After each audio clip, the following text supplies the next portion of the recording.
We are here on Earth to lead our lives because our consciousness must be developed so that it gathers knowledge, gathers wisdom, builds up love, peace, freedom, and harmony. The human exists in the material life on Earth in order to learn, just as other humankinds do on other worlds in the entire universe. A new study of NASA data says there are billions and billions of planets similar to Earth and the Milky Way alone.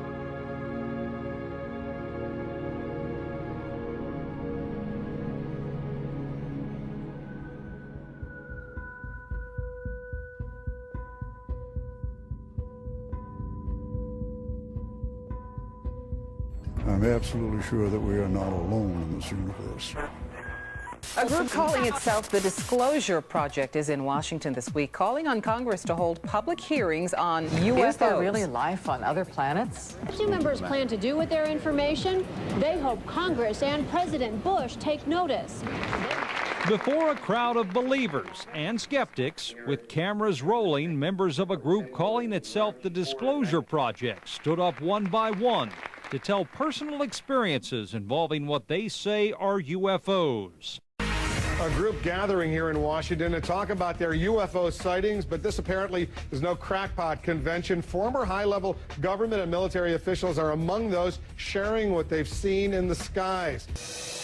We want the United States government to stop perpetuating the myth that all UFOs can be explained away in down-to-earth and conventional terms.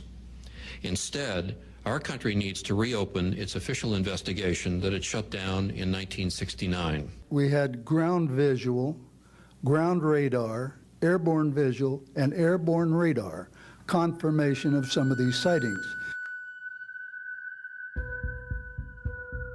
UFO sightings reported right here in the nation's capital. There was a flurry of them back in July of 1952 when the Air Force investigated but was never able to solve or prove anything. Take a look at these headlines. Aerial, what's its buzz? D.C. again. Air Force after D.C. saucers, jets ready to chase lights, jets ordered to hunt down flying saucers. There was a lot of hype, a lot of excitement back in 1952.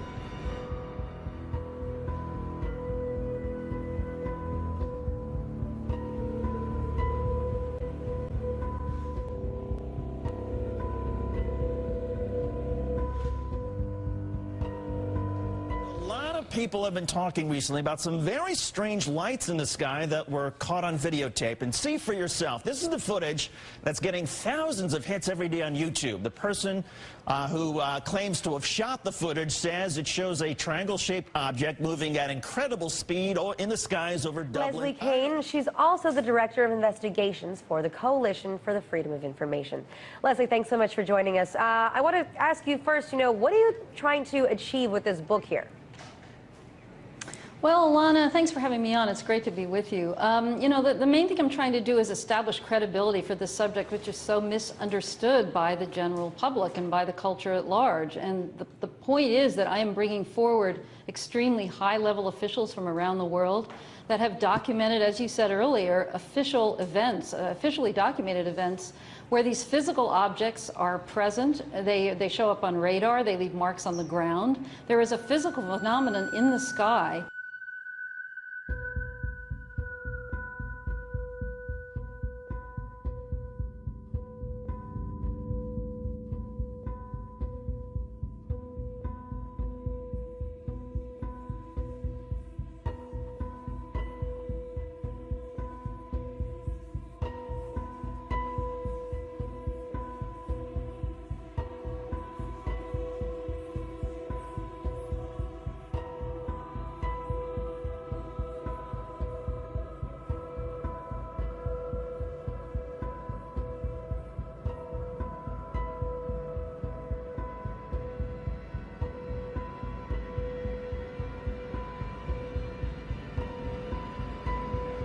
A UFO in China's skies forced Zhoushan Airport to stop operations on July 7th. Outbound flights were grounded after the unidentified flying object was detected by a flight crew. The incident has captured the attention of Chinese media, and theories about the UFO's identity are burning up on the internet as well. They include everything from a hidden U.S. bomber to an elaborate man-made hoax.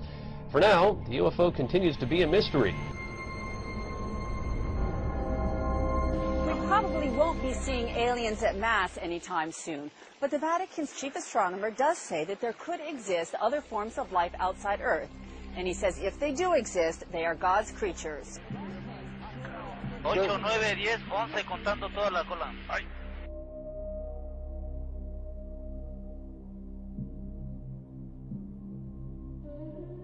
It's time to find out what the truth really is that's out there. We ought to do it really because it's right. We ought to do it because the American people, quite frankly, can handle the truth. And we ought to do it because it's the law. We have over 450 military and intelligence witnesses.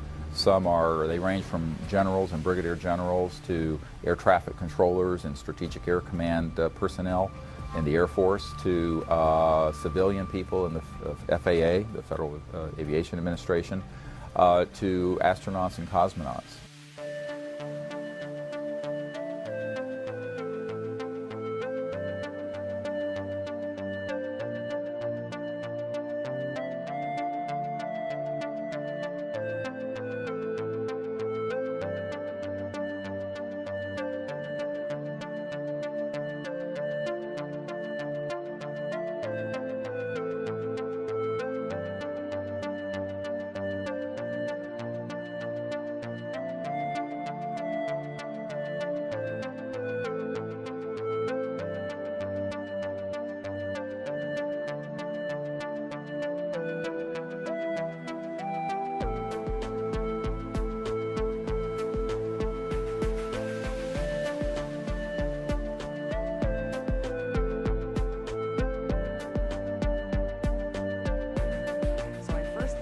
If he had one incident that he would pick to convince people like me that aliens have indeed made contact with Earth. That's a tough question because, you know, it's the weight of the evidence, and it's like J. Allen Hynek, who is the Air Force Blue Book guy, he said, look, he says, it's an embarrassment of riches. We have so much material. We have so much information.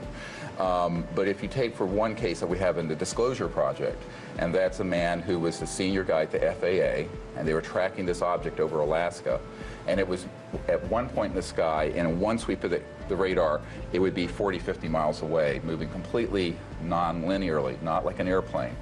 And we have the radar tape, we have the pilot report, we have all the evidence from the airline and the government.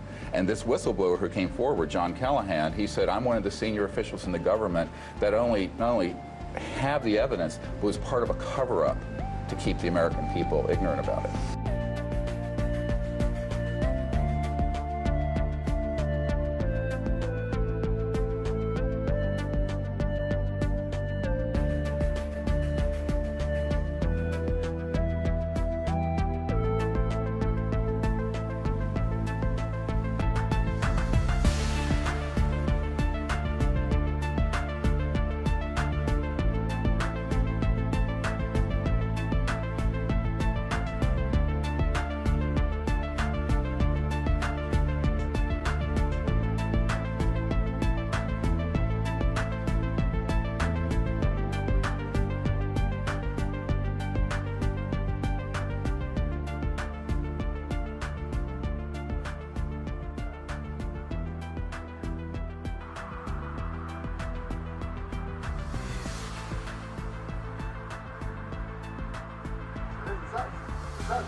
זה יורד למטה.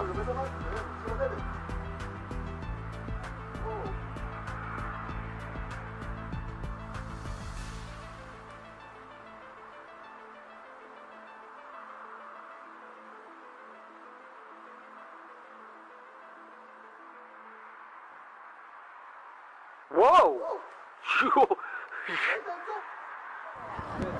I think tonight would be lovely, but is that a UFO? Amazing. Holy shit.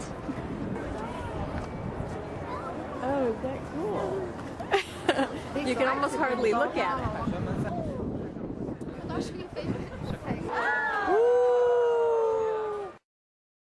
Hello again, everybody. This is Berlin, Germany, March 2nd, 2010. Looking here at Grellerstraße, there's this bright object in the sky. Just caught my attention, and I'll try to focus in. There's all kinds of motions now.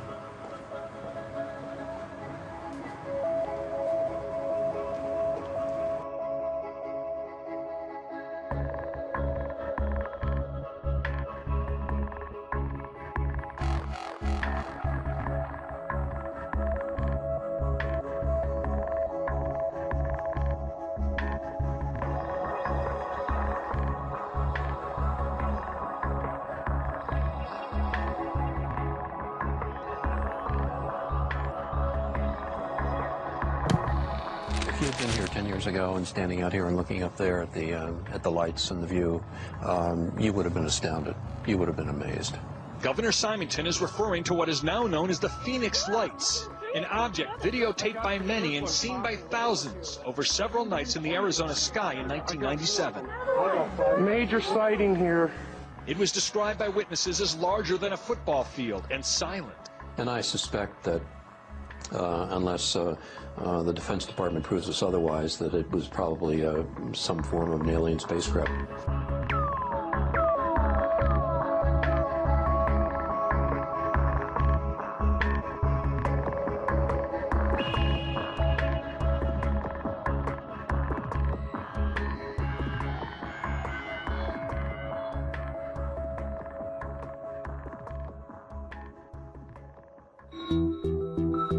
What follows is a celestial phenomenon that is attracting attention worldwide. It concerns ongoing sightings of luminous, star-like phenomenon, too large and bright to be confused with a known celestial body, while exhibiting changes in size, location, color, and magnitude, as well as duration. These attributes rule out the possibility of near-Earth objects, asteroids, comets, and supernovas as potential sources. Beginning in January 2009, sightings have been reported from Norway, Costa Rica, the United States, Ukraine, Japan, scores of countries to date.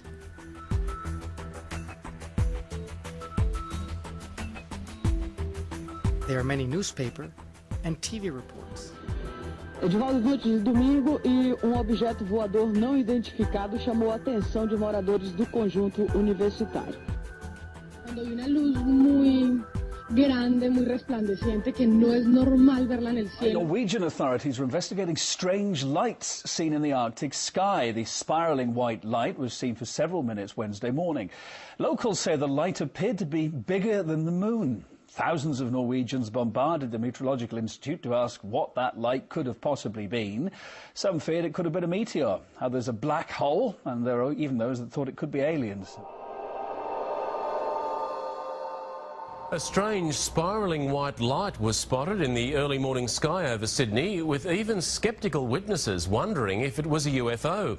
The unusual sight was recorded by hundreds of people from Victoria north to Queensland. It appeared just before 6 o'clock this morning. That's a UFO, I'm telling you. A spiral in the sky around a bright light. I mean, what in the hell was it? Malcolm Richardson saw it move from west to east, disappearing into the sunrise. It was actually rotating and throwing off a vapour, glowing vapour, in a spiral that was getting bigger. He was not alone. Early morning surfers, farmers, truckies grabbed their phone cameras, still cameras, web cameras. It's just the most astounding thing. I'm looking at the window now trying to see if it's come back or not. From central Queensland to Melbourne, along the east coast, people shared a close encounter. And this thing was moving at a rapid rate. I thought, gee, that's so unusual. I was just dumbfounded. The Bureau of Meteorology confirmed it wasn't a weather phenomenon. Air traffic control say they didn't pick up their radar, and that looks 14 kilometres into the sky. And the radio telescopes near Canberra confirmed that it wasn't in deep space, so that leaves Earth's orbit. I'm convinced after studies since 1958 that the evidence is overwhelming that planet Earth is being visited by intelligently controlled extraterrestrial spacecraft.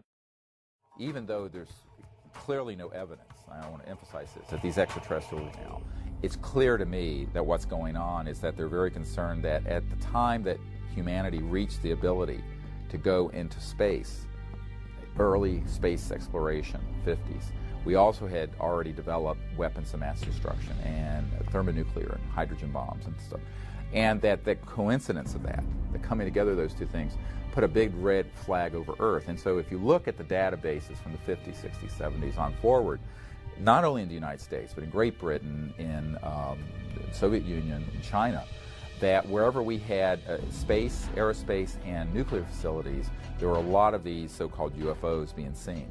There were documents that I have seen that refer to the Roosevelt having several instances of UFO flyovers, and particularly after they took on board nuclear weapons. Now, they are said to be able to cross galaxies, but people who believe they're out there want to know why aliens want to visit Earth. A group of former U.S. servicemen is convinced extraterrestrials are interfering with nuclear weapons, as RT Cedric Moon explains. Our missiles began going into what's called a no-go condition or unlaunchable.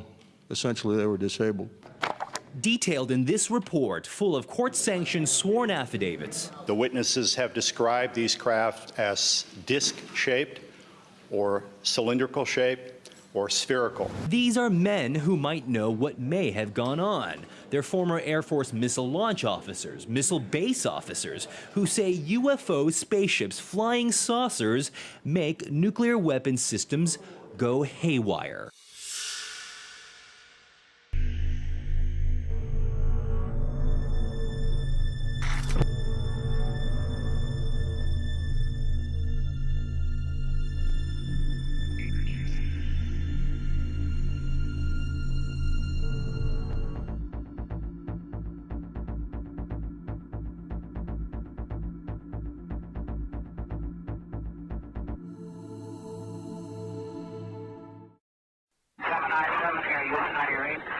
Lots clear. 7, go ahead.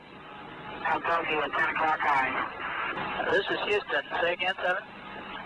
I'll go to you at 10 o'clock high.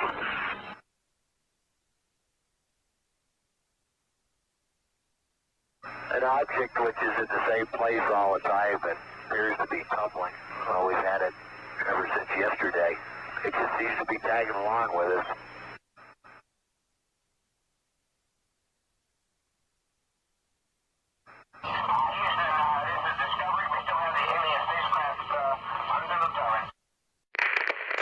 What I tell people is that the reason it's hidden in plain sight is that the establishment doesn't want people to know, not so much that there's life out in the universe. There's 2/3 of the public believes that there's intelligent life somewhere out there.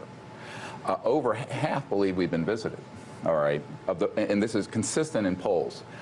It's the technology. How do you put something like that up in the sky and move it, no sound, completely quiet? You're not dealing with fossil fuels. You're not dealing with conventional rockets. You're dealing with an entirely new area of physics, which if it was disclosed would mean the end of big oil, the end of the petrodollar, the end of public utilities as we know it. It would be an entirely new energy paradigm.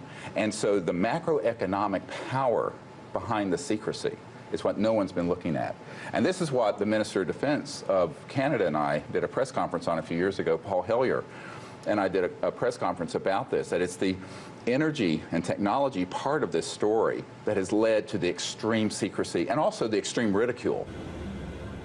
In the councils of government, we must guard against the acquisition of unwarranted influence, whether sought or unsought, by the military-industrial complex. The potential for the disastrous rise of misplaced power exists and will persist. We must never let the weight of this combination endanger our liberties or democratic processes. Above the skies of Northeast and East El Paso tonight, a sight that was a little more than stunning. This is what one of our photographers, Ram Moreno, caught on video. One solitary light that appears to be falling in the sky. But that light suddenly breaks apart into 2, then 3 separate lights. Those lights then just freeze in the air and begin to hover. Eventually, a 4th light can be seen. Then the lights appear to be hovering and then moving in a strange pattern. Then they all disappear. We received a lot of phone calls into our newsroom tonight from people in the northeast part of town and on the east side, all of them wanting to know what was going on. And the descriptions from everyone calling basically the same. One caller thought a plane was falling. Another thought it was a meteorite. Others, though, said it looked like a UFO. Now, you want to get really creepy? Check this video out. Just 2 days ago, in the sky above Manhattan, people froze on the street there as they saw these 3 lights hovering in the middle of the day. And check this out. The 3 lights are close to each other, then spread out into this triangle pattern. Now, look at the patterns side by side. This from Manhattan and the other tonight in El Paso. I gotta tell you, they do look eerily similar.